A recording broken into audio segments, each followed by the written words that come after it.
All right, what's up, everybody? It's Otis 5D. This is my live show, live from 5D, and of course, right when I start, the frames start dropping. No frame drop, and then all of a sudden, everything was tested. Murphy's Law in full effect. So to begin with, I stream theoretically weekdays around this time, high noon Texas time. And I stream on YouTube and Rumble. I'm working, okay? You're watching me like this is like watching a comic, come up with his material, and nothing's written down. We're all organic. We spit off the dome, in the words of Harry Mack. So yeah, I stream on YouTube and Rumble. So, subscribe, follow me there, especially Rumble, because one never knows when, the YouTube,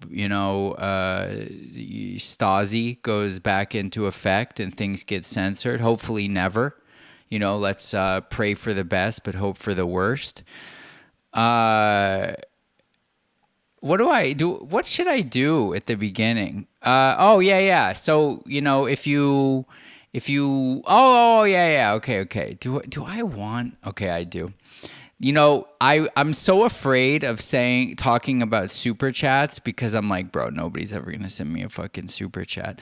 But that's my negative thinking. Okay. So I want to acknowledge and admit to whoever watches this and to the universe and to myself, since this is some kind of like mirror on my inner process, at some level, on a holographic level. I'm just here talking to myself. And in reality, in physical reality, I'm actually just sitting here talking to myself with some imaginary magical idea that me talking to myself is being broadcast out to other people, and that they are hearing it, and that they don't experience me as talking to myself. They experience me as talking to them. Strange days indeed. So anyway, I do have a dream. I have a dream. I have a dream that one day I will have a super chat.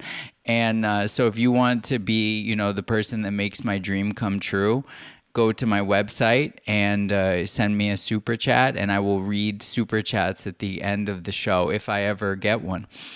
And it's possible that if I do get one, I won't know until like the next day or something, because I'm so demoralized that I won't actually check. But if so, just know that I will read it, the next day. And let's see, anything else, any other housekeeping stuff? I love that I have such momentum now that I'm already talking about housekeeping stuff. This is already manifested into like a thing. This is a thing. It's an embryonic thing, admittedly. This isn't like, it's not like I'm somebody yet, but, it's gone from nothing to embryonic, which is wonderful, which is miraculous. Just like the act of creation is a miraculous fact of existence. So what else we got? Okay, again, you're watching me like in probably a month from now. This is going to be like polished. I'm just going to go and be like, what's up? Otis live at 5D, blah, YouTube Rumble, blah, super chat, blah, Otis 12D, blah. Okay, let's get into it, But we're not there yet. And so if people, if the audience remains minuscule at best during that time, I fuck with it, dude. This is a journey. I am enjoying the process, like legit enjoying the process. Okay, so if you really love what I do, come to my website and consider joining Otis 12D, my private group chat. I can't decide yet whether it should be Telegram or Discord. Maybe if anybody watches this and they have an opinion, I would enjoy hearing it. The thing that's better, I prefer Telegram, but the thing that's better about Discord is that it's easier to like create webhooks that hook it into payment systems. So people pay for a subscription and then boom, they get access. They stop paying for the subscription, boom, they lose access. There's something elegant about that Telegram does not offer. So with that housekeeping out of the way, let's get into the show. Just a touch of momentum, a little bit. Hey, that's a good name for it. Okay. All right, tonight's Thoughts from 5D is called Just a Touch of Momentum, a little bit. If you know, you know. All right, so I am experiencing the smallest, like what do they call it? Like the Planck constant. Isn't the Planck constant in science like the smallest unit of quanta, something like that? You know, I'm like once upon a time I was like a really good STEM person, you know, and now I'm just insane. So, you know, what you gonna do? But yeah, so I have like the Planck's constant of momentum, and it's nice. I want to share my thoughts on that, and the purpose of sharing the thoughts on that is kind of twofold. The first fold is a kind of a progress update, diary entry, but the more important part, because if it was just that, I wouldn't do it. I would keep it to myself. I would, you know, because I feel like you should add value to humanity. You shouldn't just make content like, look at me. I mean, you can. Obviously, you know, some people find success with that, but I feel like you're not necessarily a net positive to the world if you're doing that. You know, it's debatable. And I hope to at least, you know, think of myself as a net positive to the world. So anyway, the second fold is that I want to just encourage people to start the thing so that they too can experience the embryonic amount of the Planck's constant amount of momentum that I'm experiencing, because it's a wonderful, glorious thing to experience and hopefully to behold. And so, and I think it's more relatable than somebody who's like super famous talking about, you know, what got them there. Obviously, that's a little bit more inspirational because, you know, like, who wants to be a nobody like me? But on the other hand, you know, what I'm doing is more replicable.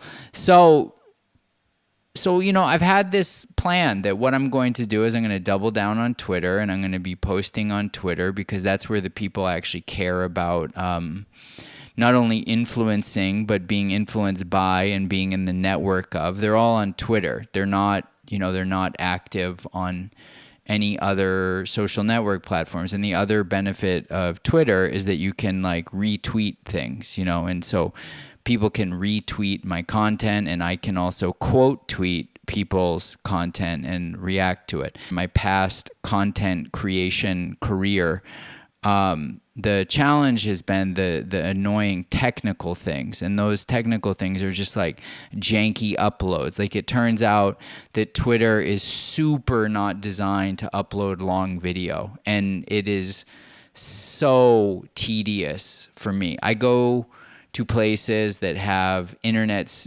speeds that are like 300 megabits per second, and sometimes I can't get things to upload.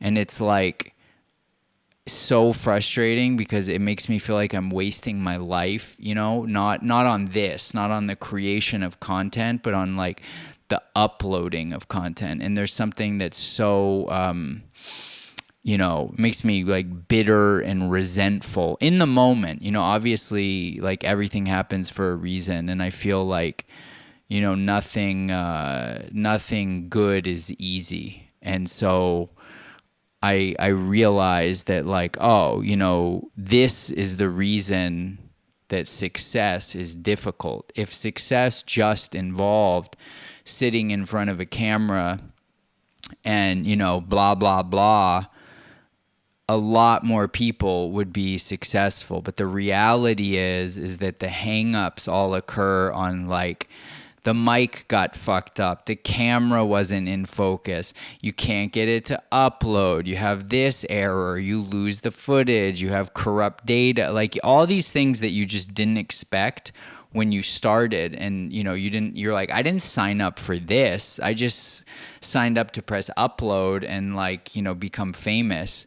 It's not actually how it works. But anyway, I feel like there's this tiniest bit of momentum. How many people now? Almost 10 people that I know in real life have reached out to me and have said like, wow, dude, I really like what you're doing. Like I'm really enjoying your videos, and that means a lot to me because I go out of my way to not publicize what I'm doing. I do not tell people what I'm doing. I just do it because I have such a weird relationship with what do you call that? Self promotion, and also with like attention. I both want attention, but I also feel very awkward about being seen. These are all just my like psychological hang-ups, but I'm just being honest about it. And so anyway, point being, like, that's a good sign. I know good signs now when I see them, meaning this is not my first rodeo, and I've been making things long enough that I have a pretty decent sense of what good signs are. And those are very good signs because there's no particular reason for people to reach out to you who haven't reached out to you when you've done other things, right?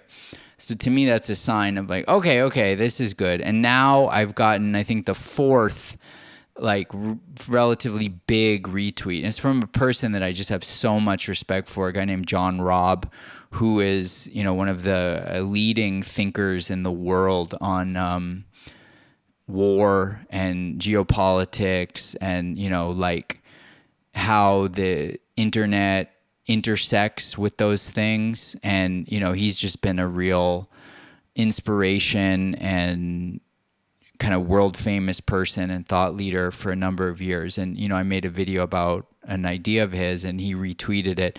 And obviously, please know that I'm aware that in the scheme of things, a single retweet, I think it just got a few likes. It wasn't like, it went viral because he retweeted it, not even a little. But it's another sign. It's a sign that like they say sometimes in manifestation, the thing you want wants you. Like that's what I want. That's my dream. My dream is that I'm making this content and it's being appreciated and recognized by John Robb and Kevin Kelly and Mark Andreessen and Naval and Balaji and Vivek and people like that, and Ryan Selkis.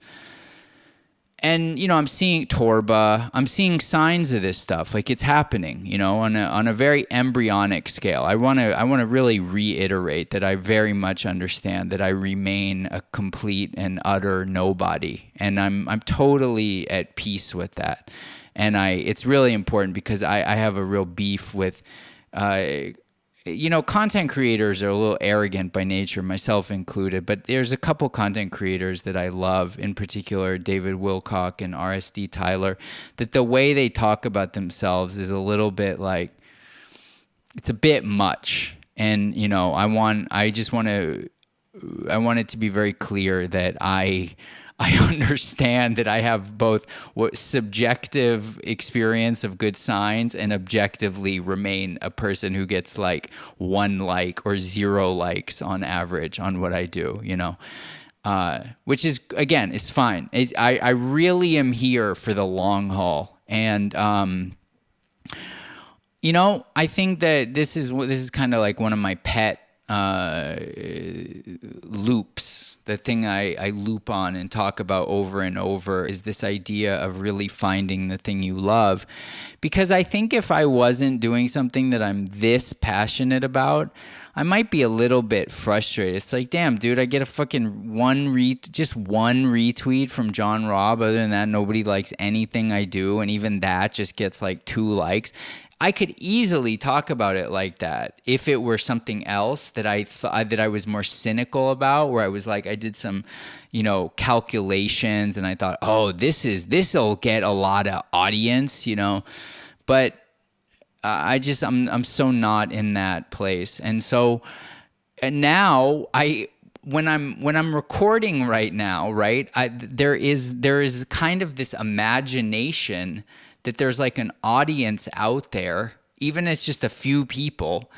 There is an audience out there that is hearing this, and that feels good because it's like when I finish and I'm just living my life and I'm out for the day, it's like I'm imagining, oh, okay, I'm going to do this, and I can imagine that it's going to be received by some people. And I remember this from my last journey, because I started out the mud last time just like this time. And I remember that feeling. And then eventually, there came a time when I knew that, most things I would make would get, 1,000 views and 30 likes and something like that, which again, it's not like, obviously it is what it is, but it's a lot more than, 2 views and 0 likes. So, and I just remember what it was like making content then. And there's this feeling of like, yeah, I know. Yeah. Hey guys, I want to tell you about this idea. And I know when I'm saying, hey guys, there's like actual human beings that I'm referring to that will, the next time I talk to them, go, yeah, dude, I saw your video. Hey, here's what I think about it. And that was awesome. And then, I hit the limits of that sort of that branch of the tree of my content career, and I had to like climb back to the middle of the tree, and it took me fucking forever, and then I had to climb up way higher to the place I was scared to climb to. But then it turns out, thus far, that the branch that was so much higher that I was scared to climb to is way sturdier than the other branch. I thought it was going to be super fragile and I was going to die and shit, but I hope you understand the analogy I'm making. So anyway, yeah, embryonic momentum, and it's wonderful. It's really wonderful. And it's wonderful to have had this vision of like how it's going to happen, how the growth will occur. And more or less, it's played out as I envisioned. And so I definitely, the last thing I'll leave you with, because I really hope to inspire people to be content creators of some kind. I really do have a dream to inspire people to do that. And so the last thing I'll leave you with is a kind of famous startup concept, which is that first-time founders are obsessed with product, and second-time founders are obsessed with distribution.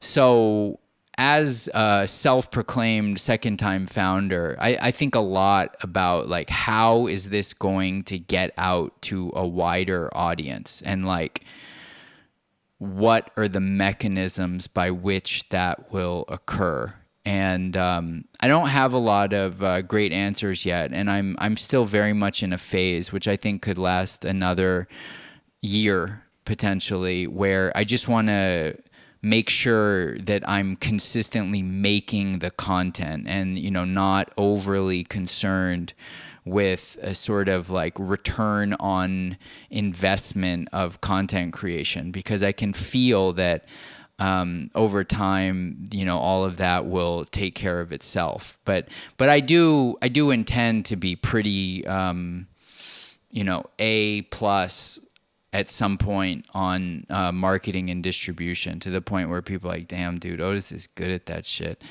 And I know now is not yet that time. We're still at the super duper infancy of the thing, but I feel a tiny little bit of momentum, and it makes me more geeked to do this each day. Okay, very last thing, famous last words from me. Scott Adams talks about the fact that one of the ways that you feel passionate about something, or actually the main way you feel passionate about something, is something working. And so, basically getting positive feedback on something. And so that's another thing that I just highly recommend one does, is when you're thinking about content creation, think about what you could do that you can imagine people responding to positively. Like, what I am doing is reacting effectively. It's reacting to things that many, many people are thinking about. and some things that I think, not that many people are thinking about, but that I think they should be thinking about. So it's kind of like a mix between, Hollywood actors talk about something like two for them, one for you. You make two movies that are kind of Hollywood popular things, and then you make one that is your passion.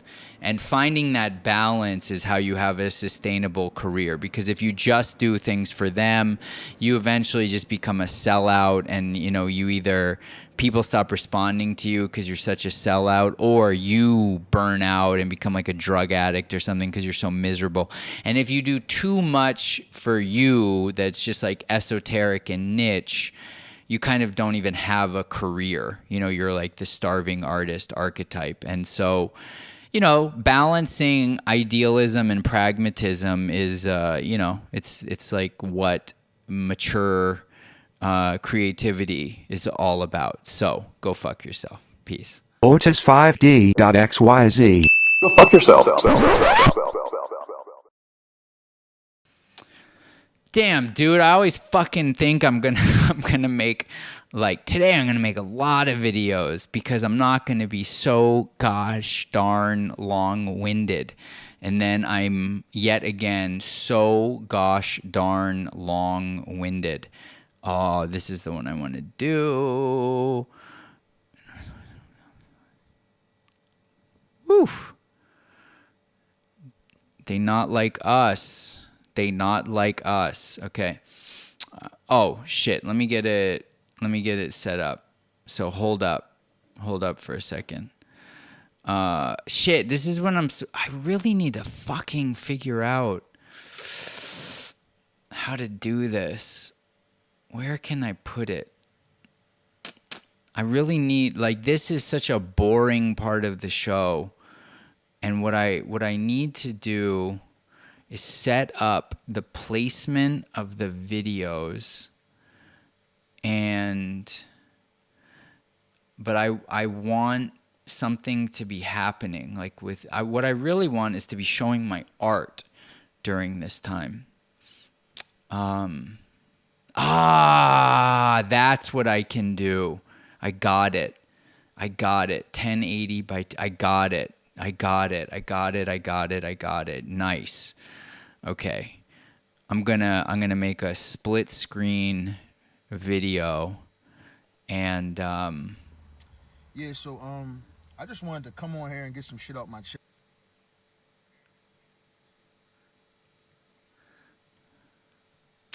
okay. And now you, sir. Shit.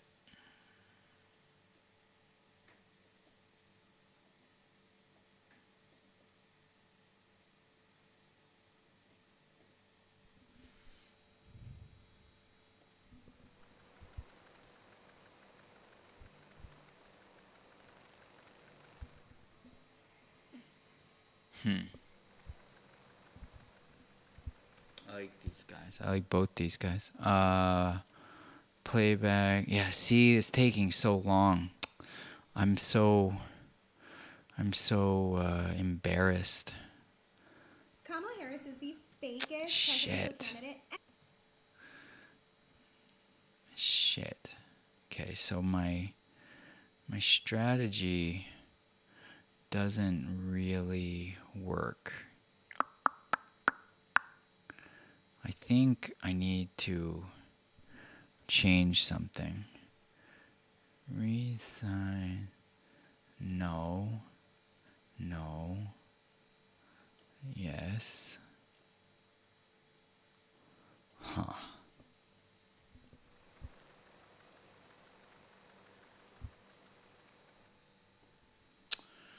I think I just will start. Well, give me a second. Kamala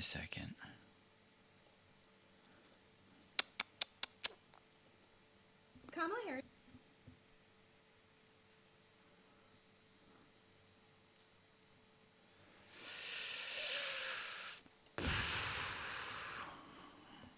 Let's see.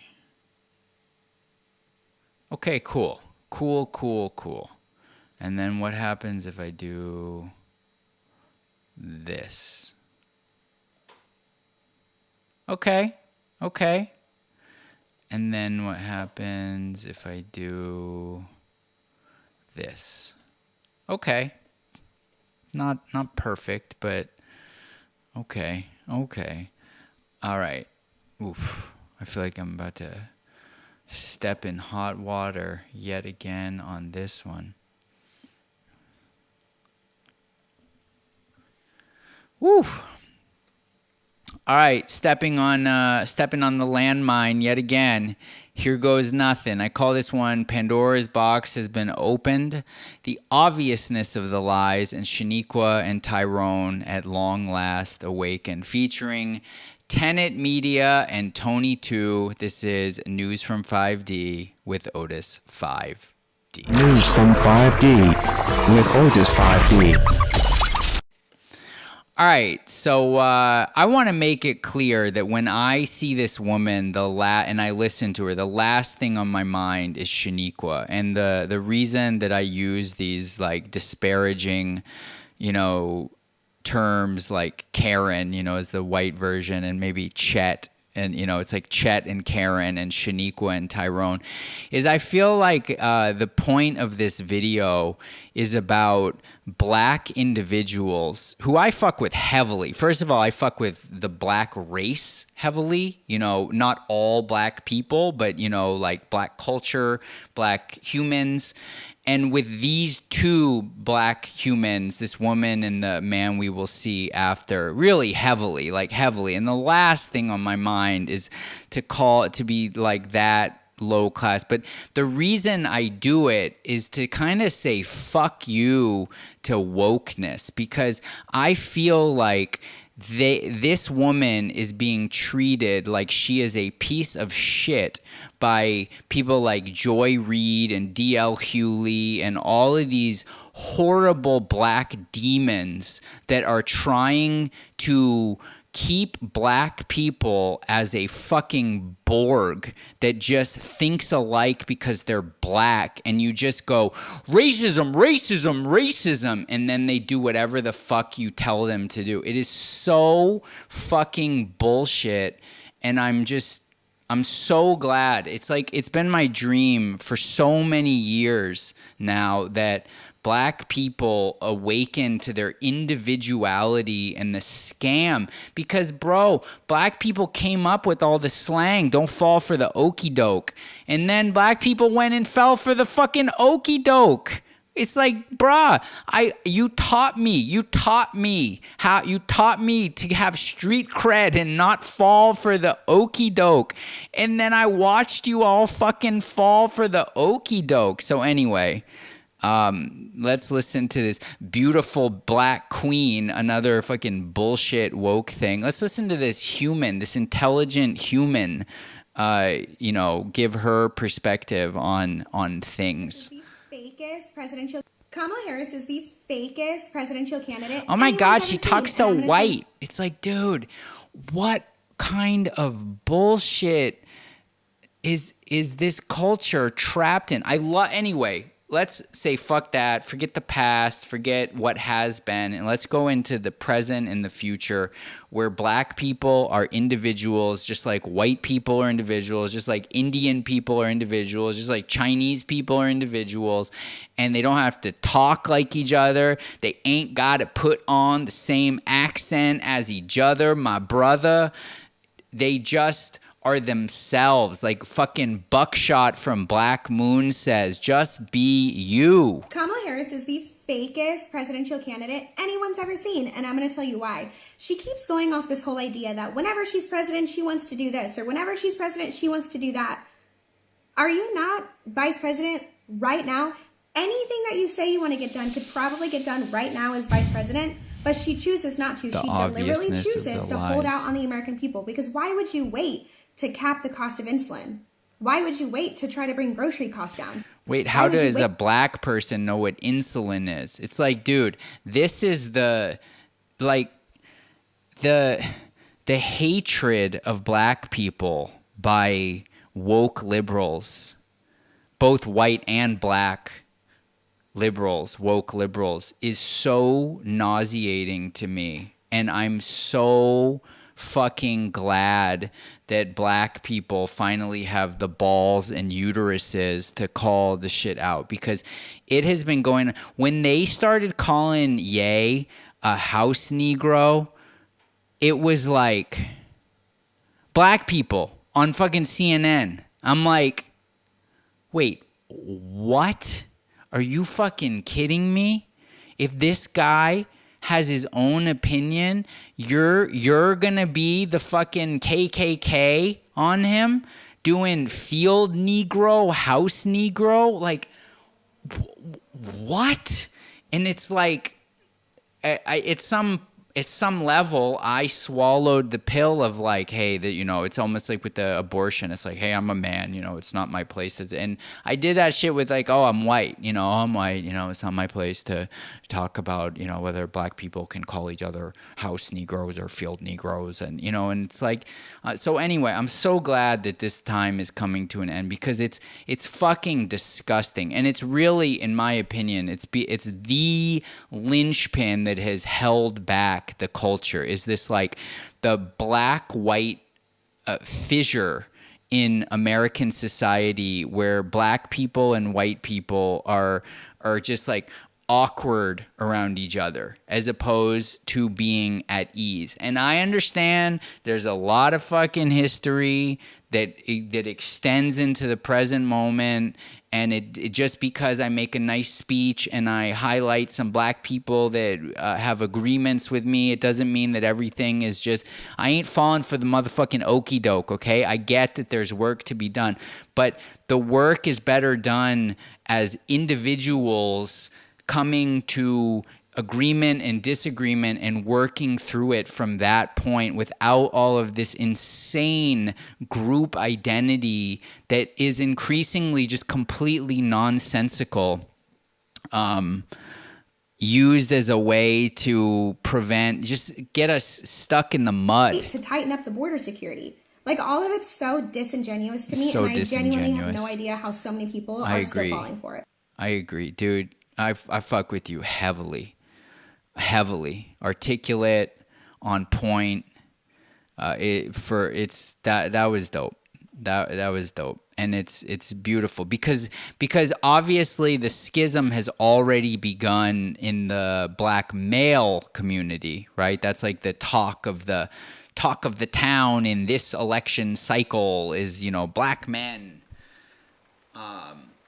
but, you know, black women have still more or less, you know, stayed on the train of like, yes, queen, yeah, we're all black. And, you know, it's like, to see, I feel like when black women step into their own individuality, the whole thing, wokeness is just going to fall apart, you know, because that has been the thing where, like, no matter how inane or disingenuous or retarded something a black woman says is, the very fact of her black womanness makes everyone freeze. You know, it's like, because no one wants to be the one that, like, you know, mansplains or white splains or Karens to a black woman. And so the fact that now there's a fracture within black women beginning, and I can tell it's gonna grow, because, dude, that's the fucking thing, dude. Black people aren't stupid, right? It just, like, you motherfuckers, y'all gotta admit, whatever you want to say about white people, y'all fell for the fucking okey doke the most of anybody. Like real motherfuckers, y'all fell for the okey doke. And, you know, if you want me to acknowledge some shit I did or admit some shit I did, okay, we can talk about that. But y'all gotta fess the fuck up to that shit, because it's no joke, bro. Y'all got roped into this fucking whack-ass bullshit where all you gotta do is, hey, Blackie, I'm on your side. They're racist. And then it's just like 97% of the vote. Or like, I'm the same skin color as you, even though nothing I do helps you at all. vote for me, you know, and it's gone on for like, you know, basically since the, you know, the switch from Republicans to Democrats and, you know, and for black people, but the Civil Rights Act. But anyway, it's heartening. It's fucking heartening because that's, dude, you know, black people run culture. Black people, it's like this is just an undeniable fact. So when black people say something, the whole world listens. And that's just the truth. And so now that black people are saying a lot of things worth listening to, I think things could begin to change very rapidly. You know, it's astonishing to me to see it though, where you have these. Wait.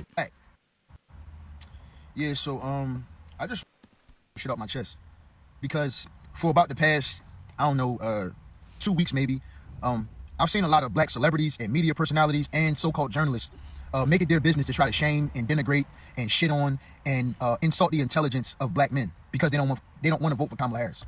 They are actively out here villainizing black men for not wanting to vote for Kamala Harris. They sure and I've said are. it before, and I will say it again. They think they own us. They think sure they own our do, fucking vote. bro. They want us to believe that we have some sort of obligation to them, that when it's right for them, we should play identity politics and vote for her because she's black. Fucking do. And now they're pushing the narrative that we're dumb, that we're uneducated, sure we're misinformed, we don't know bro. what the fuck is going on. And the crazy They thing about this sure is the complete are. opposite. The people who are running away from Kamala Harris are the people who are informing themselves, who are researching, that actually know what the fuck is going on and just not letting themselves be told any goddamn thing. That's the reality of the situation. That is the So, fucking you know, reality it's of the astonishing to me to see it, situation. though. It is where you astonishing, have these, bro. People, they sending Bro, it's astonishing. out these black women and these boot-licking ass men, right? The Van Joneses, the Picari sellers, the Roland Martins, right? The D.L. Hughes, Say their names. even Plies, and it's a whole bunch of them. Say Who are trying to it shame is a black whole men bunch of for them. thinking for themselves, because that's all they doing. Yo, not only do they do that, the facial expression, they tone police, right? That's not the right word. It's not called tone. The facial, and Van Jones comes to mind. Just this like facial expression of like, oh, these dumb. It's like a fucking day. It's from the Chappelle Show, you know. No, these uneducated, you know.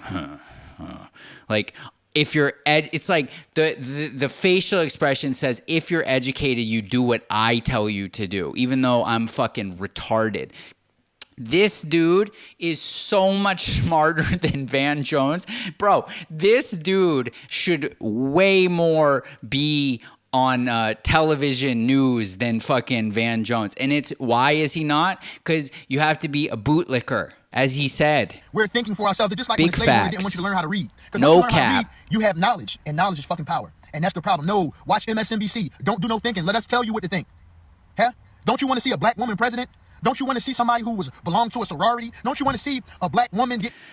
Kamala went to HCBU.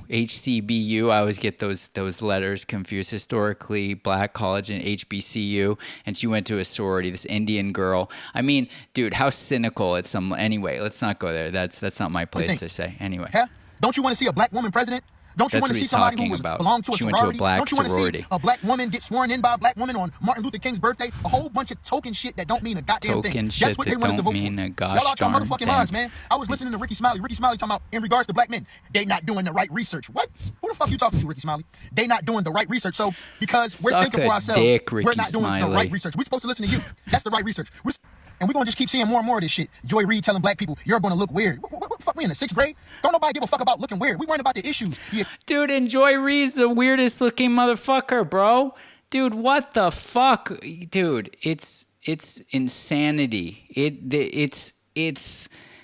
It is so heartening to see this because this is the final boss. This is the caging, the mental enslavement of black people is the final boss of like American culture moving forward into a golden age. Because why is that? Why? Because if they can call everything racist to everyone that isn't black for what they believe in, and they can get all the black people to co-sign it, then everyone else is like frozen because they've created a scenario where being called racist is the worst thing you can be.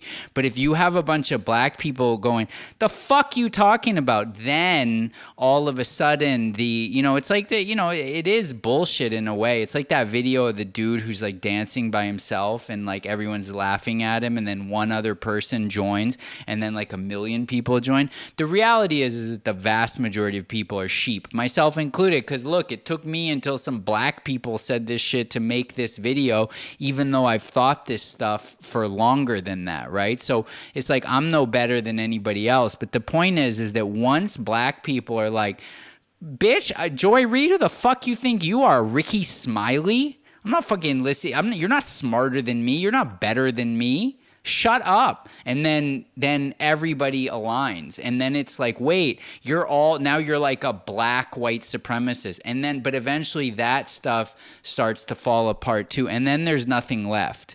And then you can start having real conversations because there are still, there's always going to be issues with different socioeconomic classes and racial things and zoning things and historical things. Like it's not going to go away, but you can at least start to have real conversations and not these fucking fake gate-kept conversations of just total bullshit. So anyway. Economy, our communities, our children, our futures. What the fuck you talking about looking weird? See, that's the dumb shit. See, that's for weak-minded people. That is the dumb and they just shit keep for going, weak-minded all people. The narratives is going to keep going. Sellout, coon, traitor, you hate black women and all that cool shit. Bakari and Van Jones up on CNN crying and booing. Don't nobody give a fuck. Nobody Too smart to give fall for a that shit, fuck. man. So y'all can keep rolling that shit out. We gonna keep standing till motherfuckers Kiss go an down. Fuck ass, out of here. bro. Love the black. The fuck out of here. Get the fuck out of here. All right? Dude, it's so exciting. And I just want to reiterate, I think that, it's kind of a dick move for me to call it Shaniqua and Tyrone, awaken. But I'm pissed, bro. I'm pissed that they have... I feel like I saw it very clearly when Kanye put on the Trump hat, and they just openly were like, this uneducated Negro. Like they pulled out the word Negro, like a word that theoretically I shouldn't even be saying, and the racial hierarchy of language policing. But the fact that these black people would pull it out on this guy when he didn't think like them, and that they tried to destroy him is so nauseating and despicable and like subhuman, basically. And so I feel like I don't fucking care, bro. I believe it. It's like, bro, that's how they think of you. They think of you as Shaniqua and Tyrone. You fucking dumb, educated blacks. They're like embarrassed that they're the same race as you at some level. And they're the dumb ones. And like the fact that black people have, in large part, for many years gone along with this has been just really, really disappointing, But anyway, it just sucked. It just fucking sucked, dude, because I just have a very high opinion of black excellence, and to see the individuality starting to really shine through in a big way. I mean, it's been there. It's been there with everybody from, the famous ones like Candace and the Hodge twins and Brandon Tatum and, on and on and on, many. But now to see it just, it's like the floodgates opening. Dude, this is leading somewhere very, very good. But at the same time, dude, the vilification is going to be nuts. And that's why I call it Shaniqua and Tyrone, because they're going to do that to you. They're going to be like, look, Shaniqua, look, Tyrone. And you're going to be like, whoa, black people are calling, like Joy Reid and Van Jones and Ricky Smiley, going to be like, look, Shaniqua, look, Tyrone, you need to read the right books. You need to stop getting that YouTube education. Stop getting your news off of TikTok and get it off of MSNBC. It's like, bitch, get the fuck out of here. Your time is fucking done. Go fuck yourself. Peace. Otis5D.xyz. Go fuck yourself. Well, that's these are the reasons that I was hesitant to make content, because who knows what the result of me saying these things out loud is going to be. What do we got?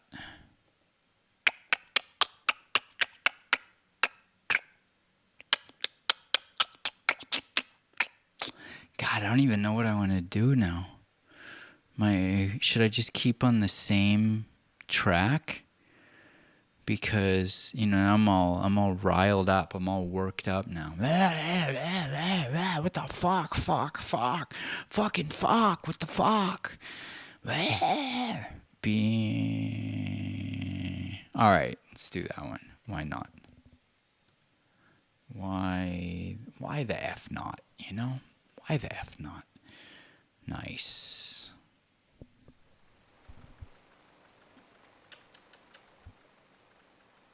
Shit.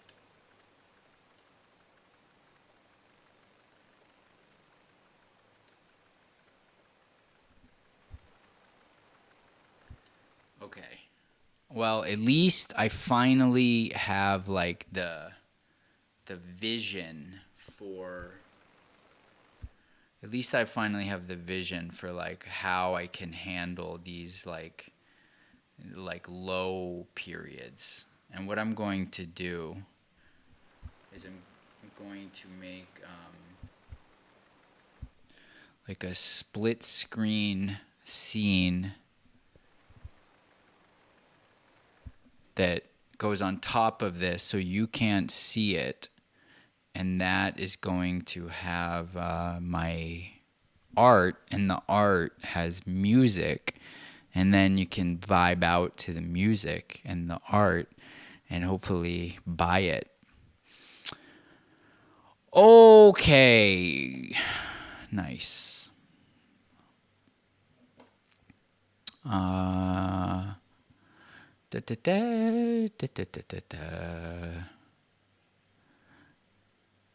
Is everything ready? I think so. Do I have the title? Okay. All right, I call this one Being at the Cause, Culture is Not Your Friend, and Mediocrity as Vandalism of the Soul, featuring RSD Tyler. This is News from 5D with Otis 5D. News from 5D with Otis 5D. So, RSD Tyler, very goated, and I've been listening to him almost religiously for 15 years, more, something like that. A long time, and I feel like we've had many parallels. And I ran into him once at Dragon Herbs, in the before times, before the virus that changed everything. And I like this. I like the direction he's going. I feel like he and I are going in similar directions with our content and our worldviews. And we're both huge fans of Mike Benz, which is always a good thing. So anyway, this is from his most recent video, and I think it's really good stuff. The Queen and the monarchy itself is meant to enforce that paradigm that there's just these elites that get paid to exist. It's a golden calf. The lottery is intended to enforce that paradigm. That's what the lottery actually is. Or is what that's doing is reinforcing a mindset like the movie The Hunger Games, or books The Hunger Games, where it's like the lucky person gets plucked up.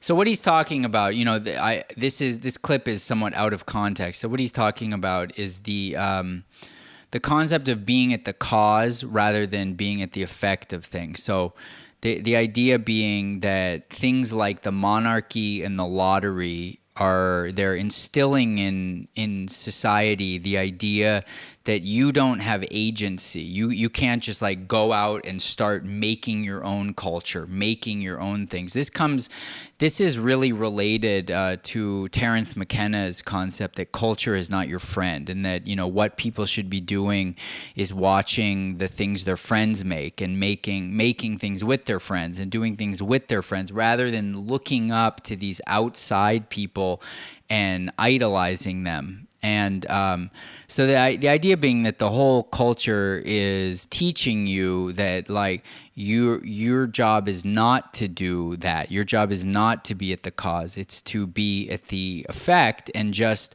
hope that someone signs you, or that you get lucky and you win the lottery. And even look at pop culture, right? They find people that are low talent and they pluck them up and they put them into a system where they have high production values. Repeat this after me. High production values. High production values. Distribution.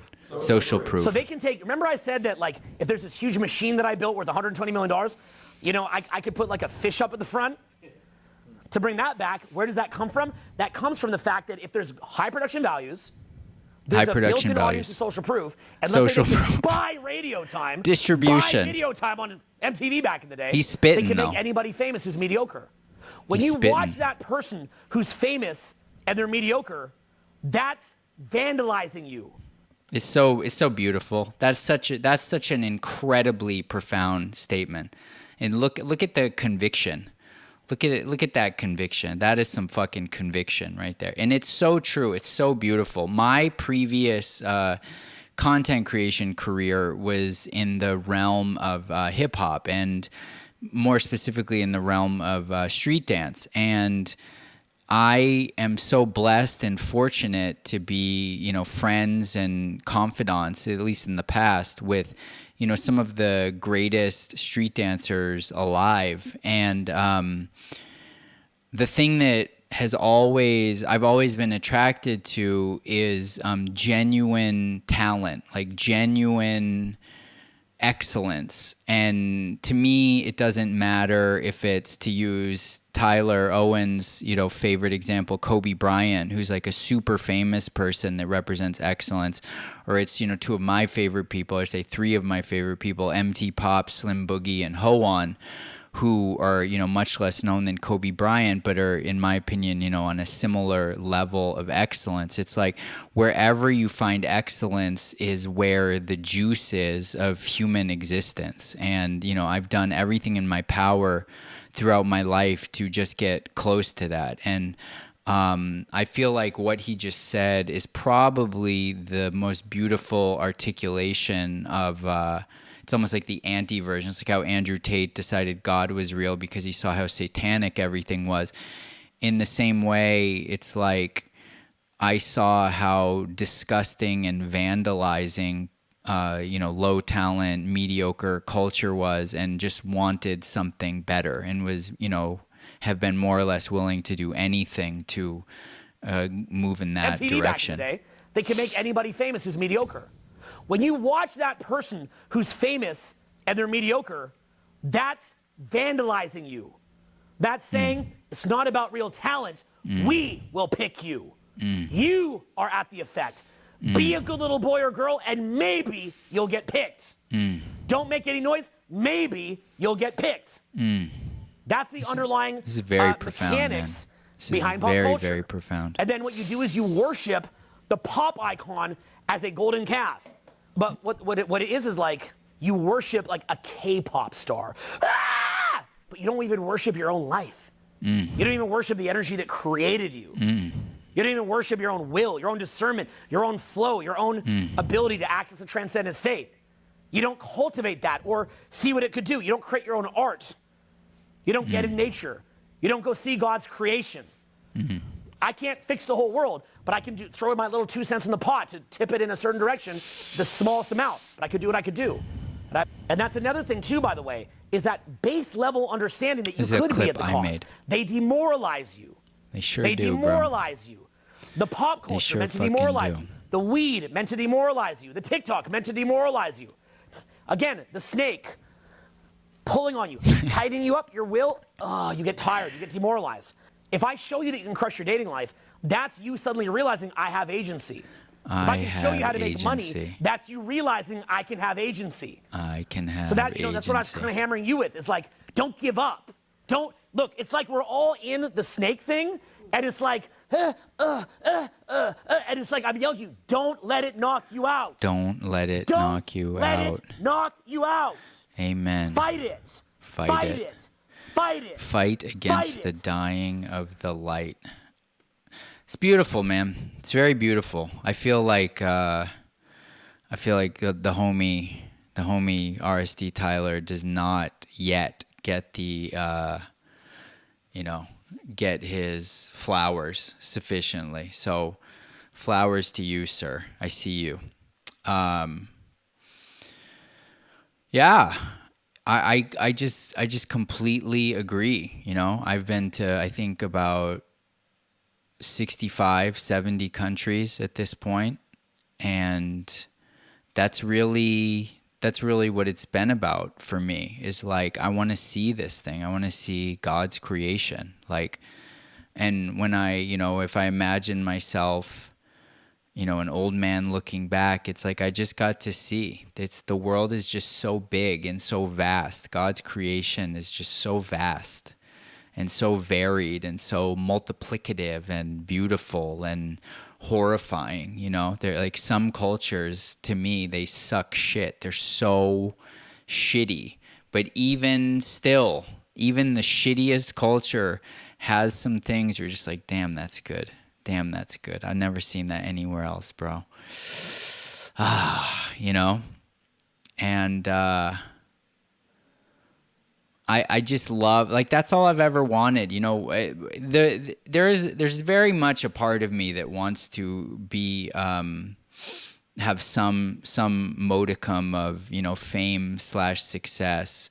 And the reason for that is inspired by Louis C.K. And he said that, the best part for him about becoming famous was that he got to masturbate in front of, just kidding, is that he got access to people. He could call Martin Scorsese, or he could call Woody Allen. I'm sure he wanted to call Woody Allen. You know what I mean? Just kidding. And sorry to be so profane in such a beautiful moment. But he could just call people, I want to just call RSD Tyler. I want to just call Mike Benz. I want to just call Vivek. I just want to call Balaji and Naval and, Mark Andreessen and Ben Horowitz, and just be like, what's up, bruh? What's crack-a-lackin'? Venkatesh Rao. Where you at, Venkat? Sarah Perry, Vinay Gupta. The homies. Where the homies at? And I feel like, Chris Dixon, even you, Chris Dixon. And I just feel, Nick Carter, Mike Salon, maybe not Mike Salon, Dan Romero, what's up, Dan? And I feel as though doing this is and what it means is I want access to excellence, what I see as excellence. And I feel like, why would anyone want to meet with me if I haven't carved out a little slice of excellence for myself, But, yeah, I think that everything he said is just so on point, where the purpose of things is the experience, right? That's all you take with you. You can, I've had friends who lost everything in fires, lost everything in bankruptcies, blah, blah, blah.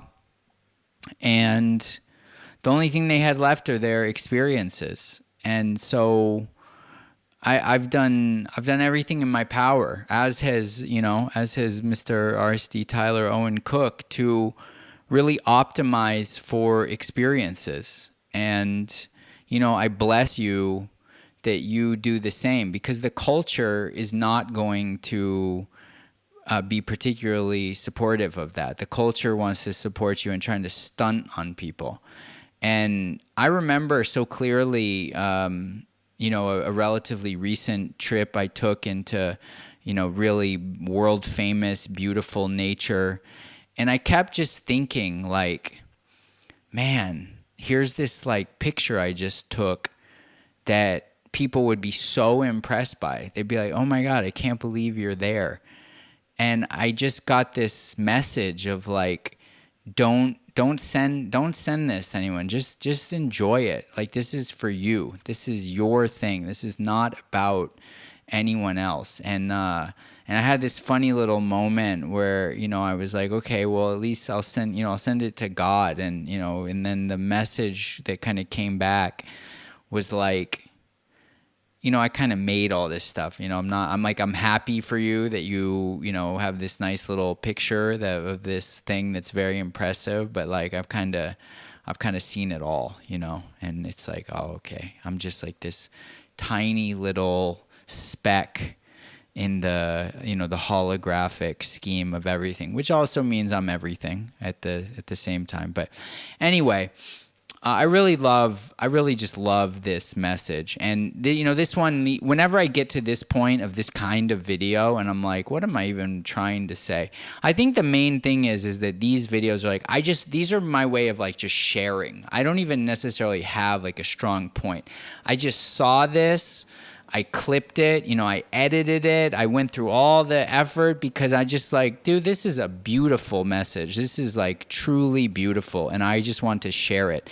And I think that the purpose of these kinds of videos, when I make this kind of video, it's like, I want to find the people who also find this extremely beautiful and tell them, hey, come to my website, consider joining my group. And to Otis 12D, because these are the kind of people I want to be around, and the kind of things I want to be talking about and thinking about, and so on. So anyway, go fuck yourself. Peace. Otis5D.xyz. Go fuck yourself.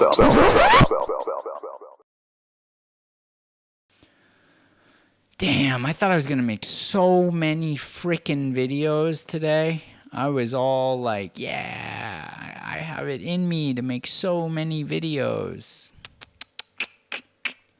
I guess I'm just going to do this one, I guess. I don't even know why I'm doing this video, to be honest with you. I may regret doing this video, meaning not regret making it, but regret that I didn't do another one of the ones that I have. Okay. Yeah, I kind of feel like this is a pretty important discussion. What's up, Chuck Schumer? You fucking fuck. Okay. All right, I call this one, They're Going to Steal the Election, Being Prepared for the Inevitable, and The Fight Doesn't End Until December 10th, featuring Alex Jones and Greg Stenstrom.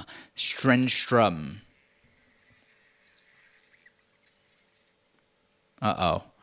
I hit the button. That was the first time I've done that. I hit the button before, and Greg Stenstrom, this is News from 5D with Otis 5D.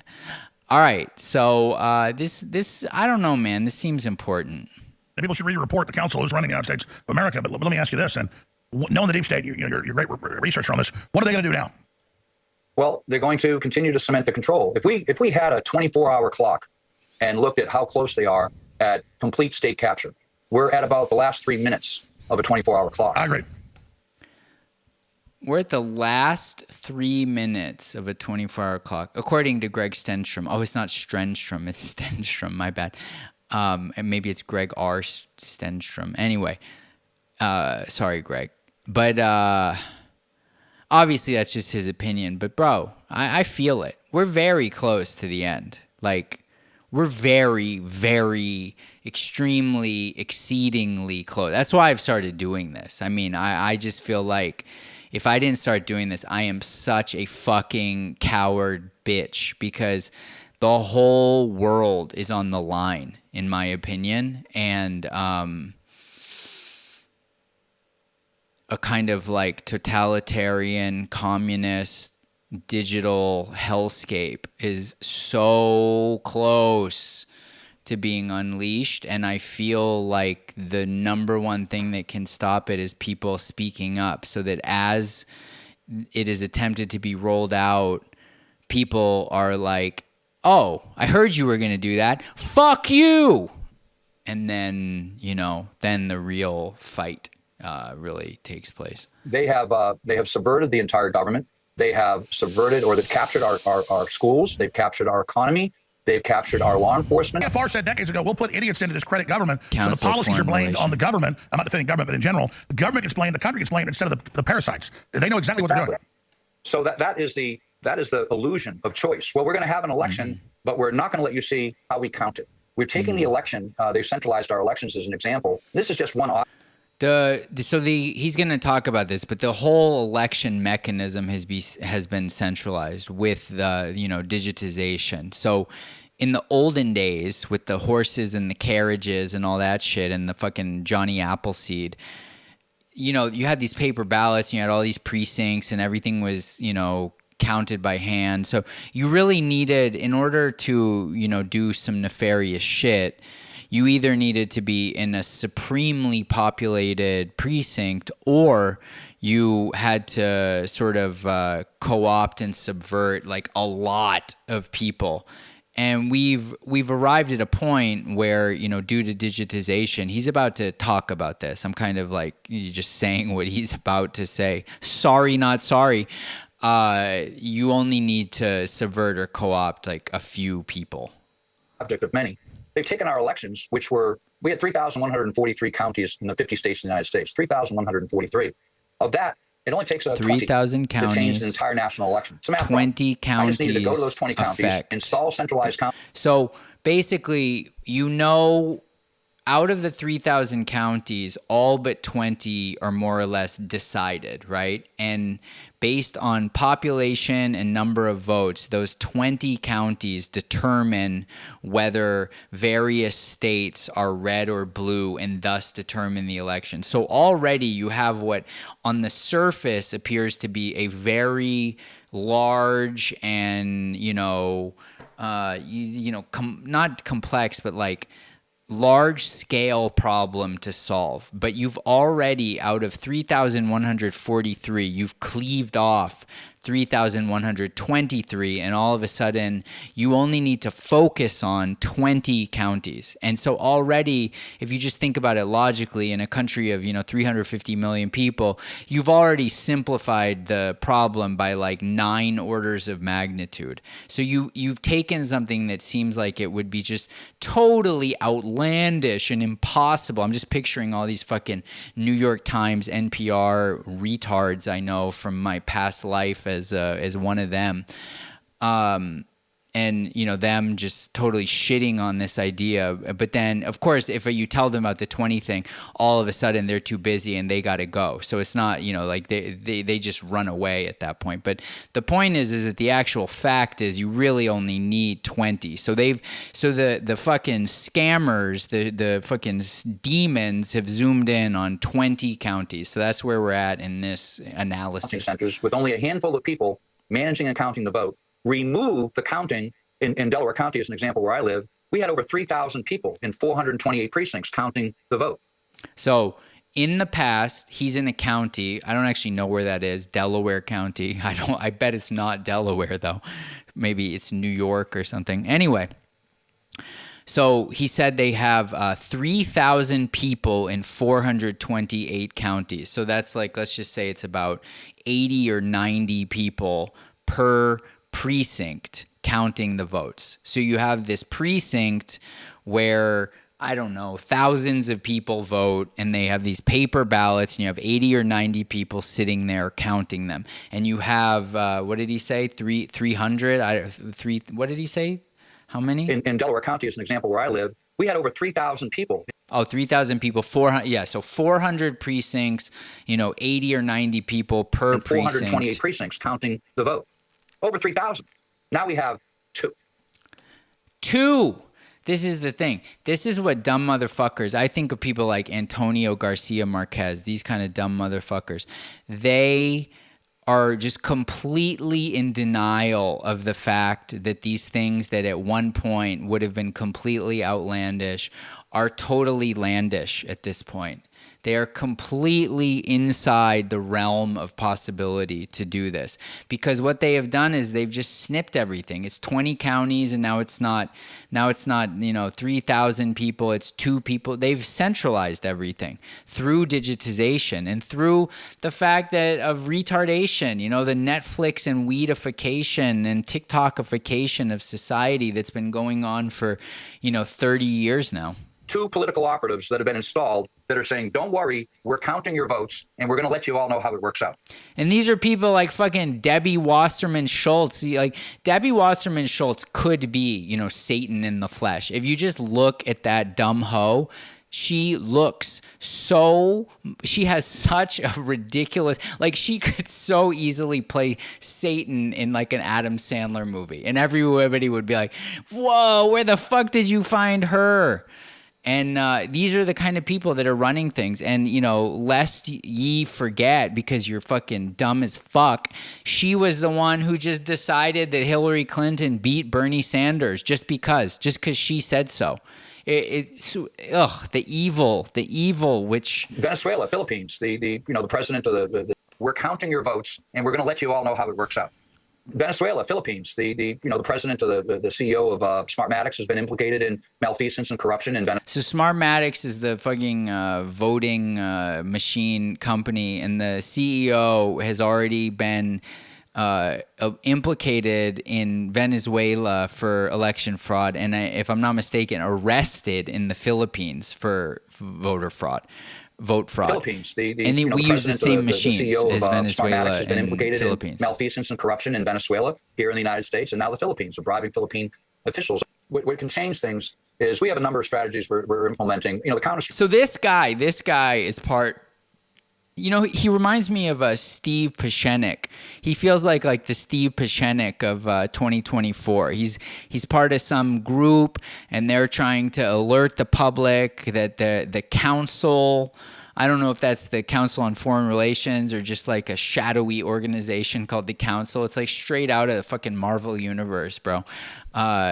And that the council has hijacked the country, and he's like alerting people in advance. And now I'm taking the baton and alerting, people in advance as well to how this could play out and what to be prepared for. Strategy to isolate, contain, destroy is connect. So he's saying the council has a strategy is we have a number of strategies we're implementing. The counter strategy to isolate, contain, destroy.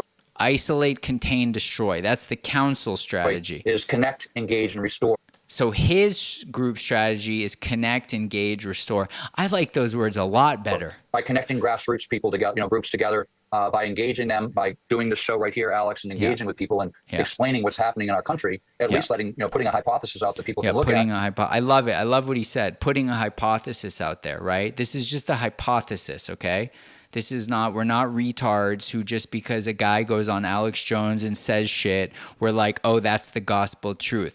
But if somebody had come on to Alex Jones a couple months before COVID and had been like, okay, look, they're trying to do this, it might look like this. And if that actually played out, I would have wished that I had watched it and potentially spread the information, because then maybe I could have spoken up when it happened more easily and been able to point back to look, I made this video before it happened. They're doing the thing they said, and it would have given me a little bit more chutzpah to, keep pushing. What we're doing is we're connecting here. And President Trump, I think one of the big reasons they fear him is he's a connector, and he can communicate. He can talk for an hour to 100,000 Exactly. Let me people. elaborate. There's an old internet saying, no one knows who said it, but the propaganda would not be necessary if the situation was hopeless. They're not fighting like the devil to silence Trump last night and to silence you and me and put us all in prison if we didn't have a chance to win. We've got more than a chance. I think they've looked at the numbers and know he's going to win. He can override the fraud. That's why I go back to assassination.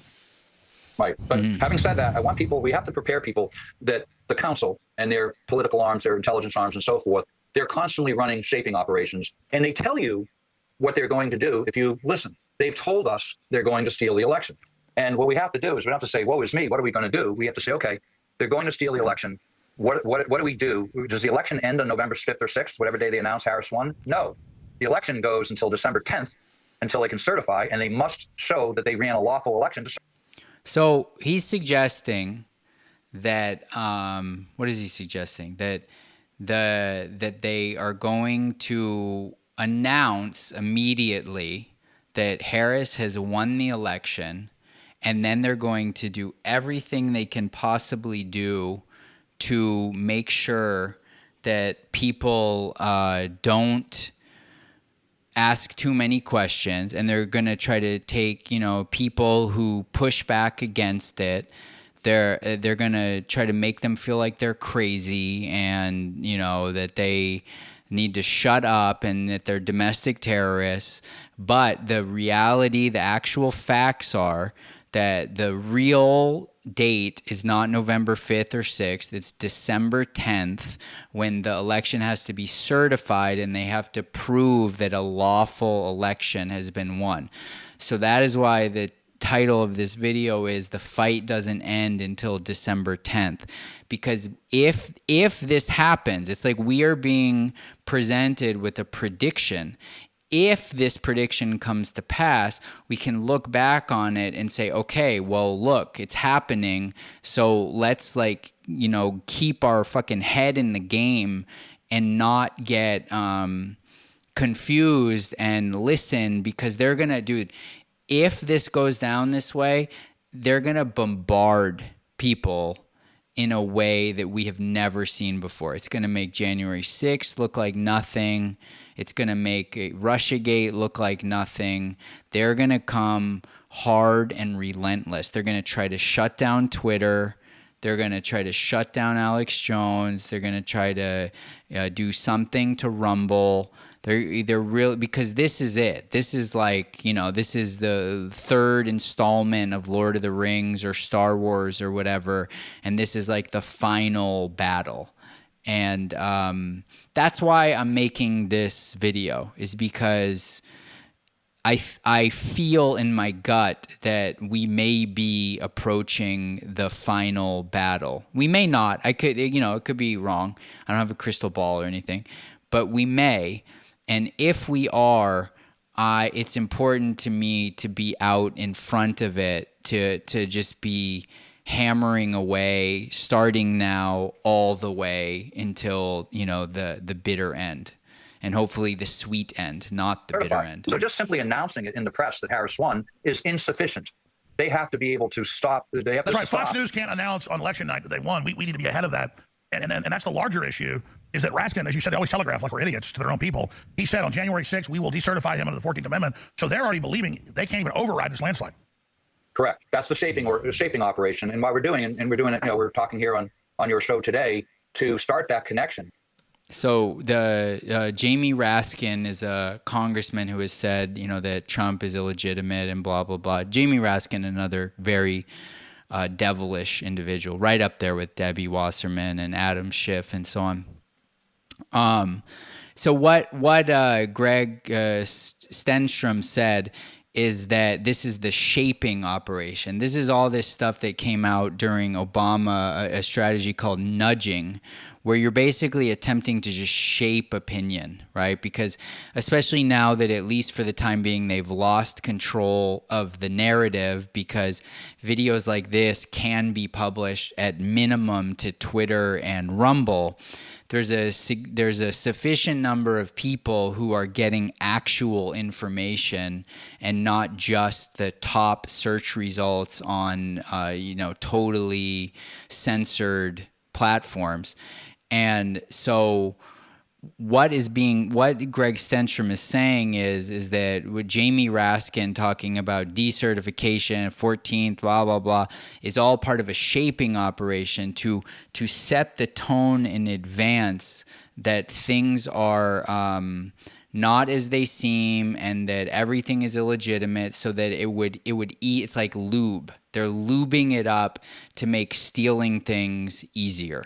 And so this is the hypothesis. Of course, we will see many hypotheses don't come true. Even Balaji, the great genius, predicted, Bitcoin to 1 million, somewhat half-heartedly, and didn't come true. So, predictions are valuable, but often incorrect.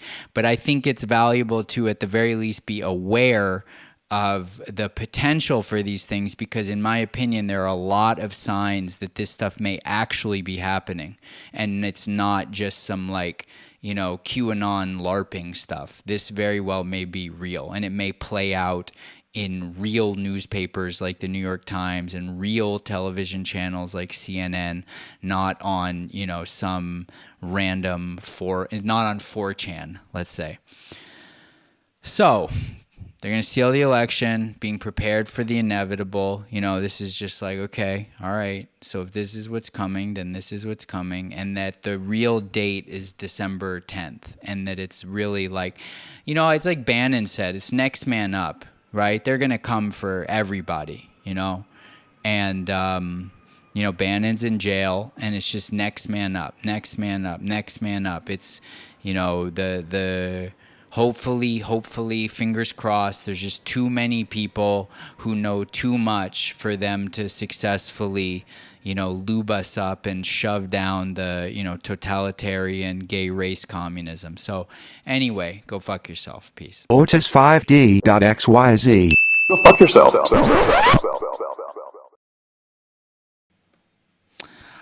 All right, so that's our show.